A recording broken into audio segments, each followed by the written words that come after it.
G20 पास हुआ या fail? G20 का आखिर क्या हुआ फायदा? G20 2024 चुनाव पर कितना करेगा असर?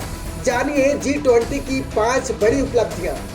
G20 का समापन होने के बाद आपके दिमाग में यही चल रहा होगा कि आखिर G20 से क्या फायदा हुआ, देश को क्या उपलब्धियां मिली। तो जानिए इन शिखर सम्मेलन की 5 बड़ी उपलब्धियों के बारे में। नंबर 1, G20 सदस्य देशों के बीच सबकी सहमति से नई दिल्ली लीडर्स समिट डिक्लेरेशन को अपनाया गया। प्रधानमंत्री नरेंद्र मोदी ने भारत मंडपम में शिखर सम्मेलन के दूसरे सत्र को संबोधित करते हुए इसकी जानकारी दी।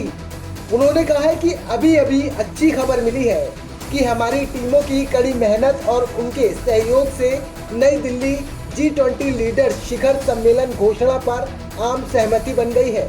मैं अपने मंत्रियों, शेरपा और सभी अधिकारियों को धन्यवाद देना चाहता हूं, जिन्होंने अपनी कड़ी मेहनत से इसे संभव बनाया। गौरतलब है कि पहले रूस यूक्रेन के मुद्दे को लेकर इस घोषणा पत्र को मंजूरी मिलने में दिक्कतें आ रही थी। और 2, G20 समिट के पहले दिन India middle east Europe connectivity corridor launch हुआ।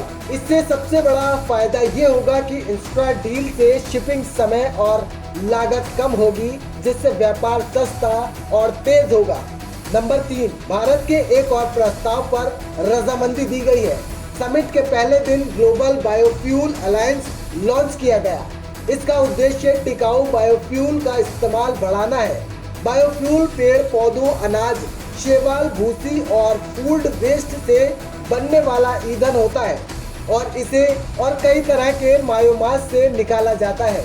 इसमें कार्बन की कम मात्रा होती है, मगर इसका इस्तेमाल बढ़ेगा तो दुनिया में पारंपरिक ईंधन पेट्रोल डीजल पर निर्भरता कम होगी और पर्यावरण प्रदूषण भी कम होगा। इसके साथ ही नरेंद्र मोदी ने वन अर्थ पर G20 समिट में पर्यावरण और जलवायु अवलोकन के लिए G20 सैटेलाइट मिशन शुरू करने का भी प्रस्ताव रखा। नंबर 4, G20 समिट के पहले दिन में भारत ने अफ्रीकन यूनियन को G20 का स्थायी मेंबर बनाया। तो वहीं दूसरी तरफ देखा जाए तो भारत और अफ्रीका के बीच व्यापार और शिक्षा से लेकर हेल्थ और तकनीकी तक सहयोग का एक लंबा इतिहास रहा है। G20 में अफ्रीका यूनियन को शामिल करने के समर्थन की पहल दोनों देशों के बीच इसी साझेदारी का प्रतीक भी है। नंबर 5, भारत और अमेरिका के बीच 6G टेक्नोलॉजी को डेवलप करने पर सहमति बनी है। आपको बता दें, देश के प्रधानमंत्री नरेंद्र मोदी ने G20 नेताओं से वैश्विक विश्वास की कमी को खत्म करने का आग्रह किया। पीएम मोदी ने 18वें G20 शिखर सम्मेलन के सत्र को संबोधित करते हुए कहा है कि ये हम सभी के लिए वैश्विक भलाई के लिए एक साथ चलने का समय है। कोरोना वायरस वैश्विक महामारी के बाद दुनिया को विश्वास की कमी की एक नई चुनौती का सामना करना पड़ा और दुर्भाग्य यूक्रेन युद्ध की वजह से ये समस्या और बढ़ गई। लेकिन हमें याद रखना चाहिए कि अगर हम कोविड जैसी महामारी को हरा सकते हैं तो हम इस विश्वास की कमी की चुनौती पर भी जीत हासिल कर सकते हैं।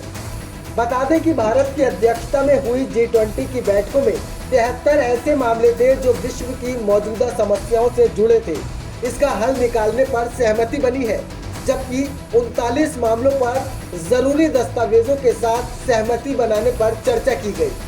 कुल 112 विषयों पर चर्चा की गई, जिसमें फूड सिक्योरिटी और न्यूट्रिशन, ओशियन इकोनॉमी, पर्यटन, लैंड, रेस्टोरेंट और MSME सेक्टर शामिल हैं। भारत की अध्यक्षता में G20 कार्यक्रम के तहत दुनिया भर के 115 से ज्यादा देशों के करीब 25,000 से ज्यादा प्रतिनिधियों के साथ 60 शहरों में 220 से ज्यादा बैठकों का आयोजन किया गया।